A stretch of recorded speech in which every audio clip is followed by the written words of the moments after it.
Today, we will discuss antiviral drugs for dental students, scientifically, clinically, and in a way that prepares you for exams and vivas. Imagine a patient walking into your dental clinic with painful vesicles on the lip. Should you treat? Should you delay? Should you prescribe medication? To answer that confidently, you must understand antiviral drugs.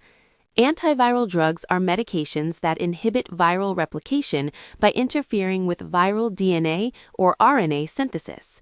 Unlike bacteria, viruses live inside host cells, so antiviral drugs must selectively target viral processes without damaging normal human cells. In dentistry, the most important group of antiviral drugs is the anti-herpes drugs. These include Acyclovir, Valacyclovir, Famciclovir, and Ganciclovir. Among them, Acyclovir is the most important and most commonly prescribed drug in dental practice. Common brand names of Acyclovir in the market include Zovirax, Herpes, Acyclovir, Cyclovir, and Acyclostad. Valacyclovir is commonly known as Valtrex, and Famciclovir is known as Famvir. These drugs are available as creams, oral tablets, and, in severe cases, intravenous injections.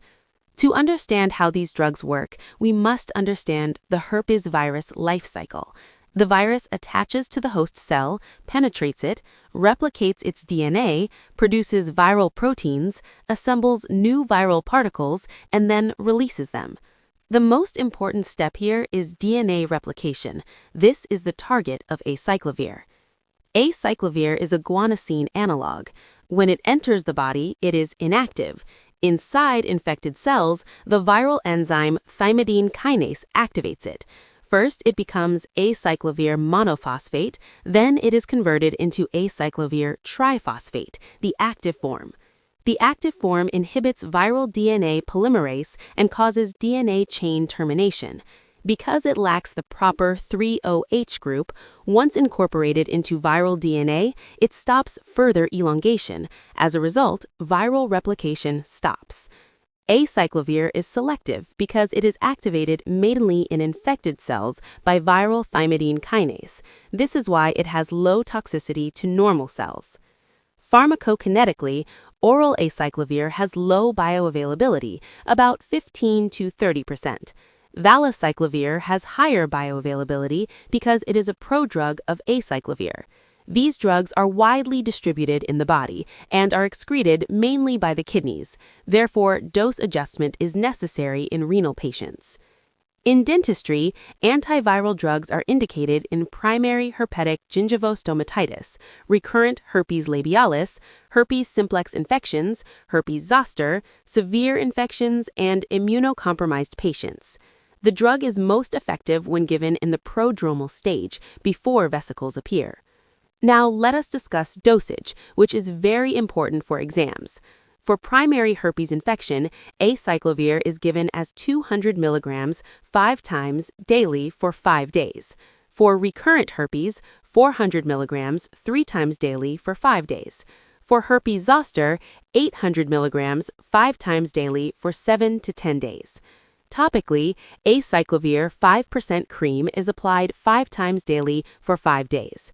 Comparing the drugs, Acyclovir has low bioavailability and must be taken 5 times per day. Valacyclovir has higher bioavailability and can be taken 2 to 3 times daily. Famciclovir also has good absorption and requires less frequent dosing. Common side effects of Acyclovir include nausea, headache, and diarrhea.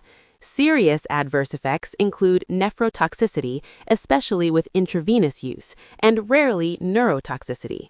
The drug should be used cautiously in renal patients, elderly patients, and dehydrated patients. Drug resistance may occur due to mutation of viral thymidine kinase or mutation of viral DNA polymerase, making the drug ineffective. From a dental perspective, elective dental treatment should be delayed during active herpes infection. Avoid treating patients with active lesions unless it is an emergency. Prescribe antivirals early, use proper personal protective equipment, and be cautious with immunocompromised patients. Now, let us summarize. Antiviral drugs inhibit viral replication. Acyclovir is the most important antiviral drug in dentistry.